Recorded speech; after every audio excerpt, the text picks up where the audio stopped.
guys, and welcome back to my channel. Today's vlog is going to be the vlog that has been requested a couple of times now, and it's going to be about my gestational diabetes. So if you're not too sure what gestational diabetes is, it's my body doesn't produce enough insulin naturally when I'm pregnant. Not sure why, there's just a thing apparently. So I have been tested outside of pregnancy because my gestational diabetes is quite bad, like maybe one of the more serious cases of it. I have been tested outside to see if I have got pre-diabetes or even diabetes, and that's what's causing my high numbers so early. But I don't. I am not even pre-diabetic outside of pregnancy.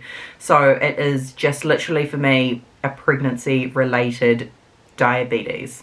So I'm going to go through a couple of the questions that I have been asked in relation to my diabetes, because I don't really know how to go about making this video, but I'm just going to talk about it for obviously people that need to relate, or people that have gestational diabetes that want the information. I'm not too sure. I'm going to go over a couple of the questions that I have been asked with you guys and try and answer them first. So have I had it in all of my pregnancies?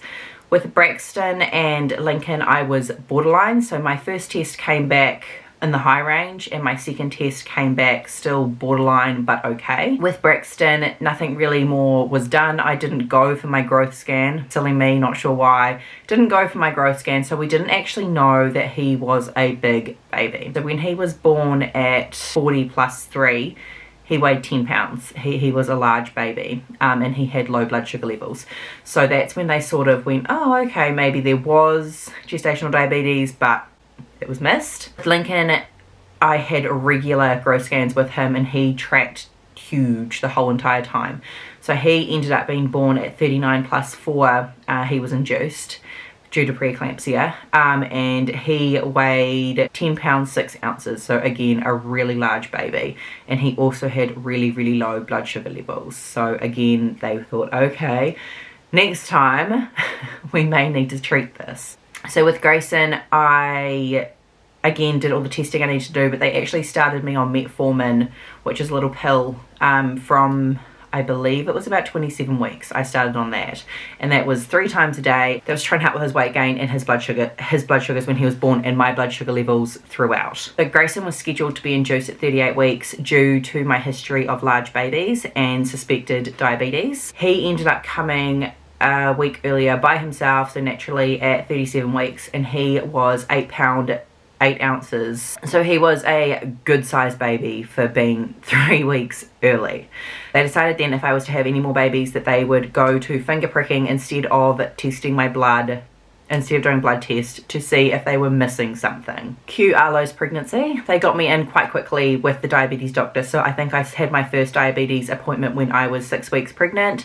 That's when they gave me a finger pricking kit, and I finger pricked 3 times a day from 6 weeks pregnant, and they found out very early, like within the first week, that I in fact did have gestational diabetes and I needed to be on insulin quick smart. So I was started on insulin with Arlo. I was on insulin by 10 weeks with Arlo. So I was on Protafane with him, which is a long acting insulin. I was on that every night from 10 weeks with Arlo. When I hit 24 weeks, it started getting worse, so they started upping my dose, and I ended up on lunchtime insulin as well.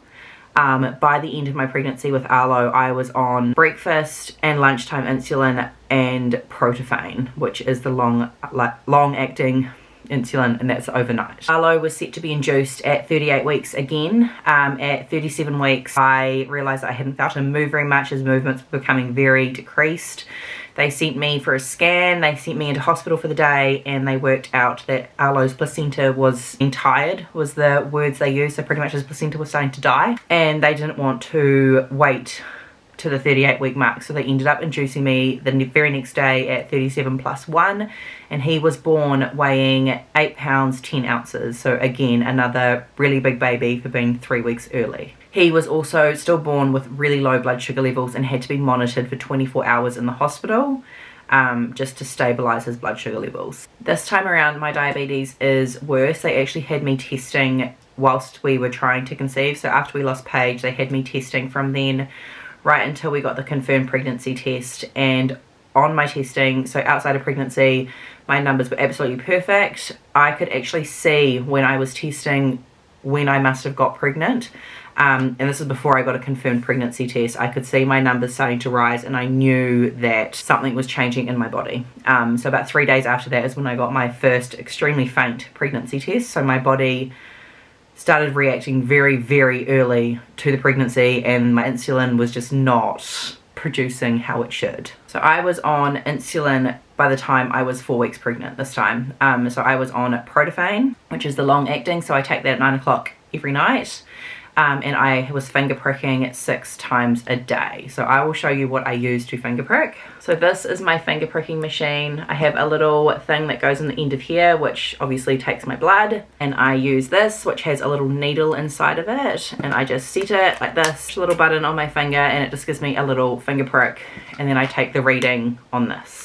And I have to write down all of my readings in a little logbook. So I do that 6 times a day. Very quickly, we noticed in this pregnancy that my blood sugar levels were a lot worse than they have been in previous pregnancies. So pretty much from about 5 weeks, I was on lunchtime insulin, dinner insulin, and Protophane. Nova Rapid for lunch and dinner time, and Protophane for overnight. Nova Rapid is a short-acting insulin, so that one works. I think it's about 4 hours that one lasts, whereas Protophane will go overnight. Also on metformin, so that's the tablets. I'm on them breakfast and dinner as well to try and get things under control. So I am on a high dose of Protophane currently. So they are watching a lot closer this time because they are anticipating my placenta getting tired a little bit earlier this time, just because I am on such a high dose. I am in contact with my diabetes nurse every single week, so I will send her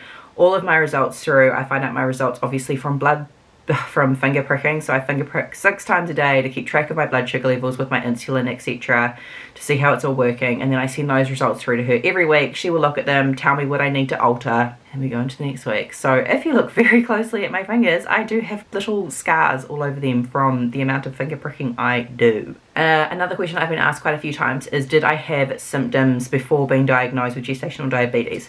So obviously I got diagnosed this time and last time quite early on, so I already knew it was happening. My symptoms of diabetes are thirsty. I am extremely thirsty all the time, and nothing quenches my thirst. I am always thirsty. I always feel dehydrated. It is a very irritating side effect of gestational diabetes. Tired. So gestational diabetes can add to your tiredness. So when you're pregnant, you are already tired. 4 kids tired. But gestational diabetes does add to your tiredness. So yes, I have been hit with fatigue big time. And the only other symptom I had was sugar being picked up in my urine. So the little pee tests that you do when you go and see your midwife, my sugar levels, it does get picked up in my urine. Do I have diabetes outside of pregnancy? No. So I just talked about that. Obviously, you get blood tests after you've had a baby. You'll get a blood test 12 weeks after you've had the baby. Mine are all perfect. I actually got tested a few times outside of it because they were so curious. And no, I am not even borderline pre-diabetic. Can you tell us a little bit about what happens after birth for baby and you with gestational diabetes? So I'm only going to be talking in my experience, what has happened with me, what I have found. I am not a medical person. This is not medical information. So please, if you have any actual questions about this, ask your GP, ask your midwife. Don't just take what I'm saying and use it as your own thing, because this is just my personal experiences. So after birth, what I've experienced with all of my children is they have all been big. They have all been big babies, and they have all had really low blood sugar levels. Grayson's was so low that he actually got rushed to the special care unit, and he had to be in there for 12 hours on a drip something to try and bring his sugar levels up. Arlo's were also extremely low, but I had learned to start expressing colostrum early on. So I started expressing colostrum from 34 weeks with Arlo. I had a decent amount of it. When he was born, they were able to give that to him quite quickly, and it actually helped to bring his blood sugar levels up. So he was technically under the Skaboo team, but he was allowed to stay with me, being my 4th baby, and I knew what I was watching for. They were happy to come into my room and just monitor him in there rather than taking him to the special care unit. It has meant for me that I have had to stay an extra amount of time in hospital. So once baby is born, when you have gestational diabetes, baby will have its blood sugar taken every time before a feed. It has to be above a certain number 4 times in a row before you can actually take baby home. So you could have 3 good readings, which was often the case for me. I'd have 3 good readings, but then my 4th one, it would be really low, and we'd have to start again from scratch with trying to get those 4 good readings.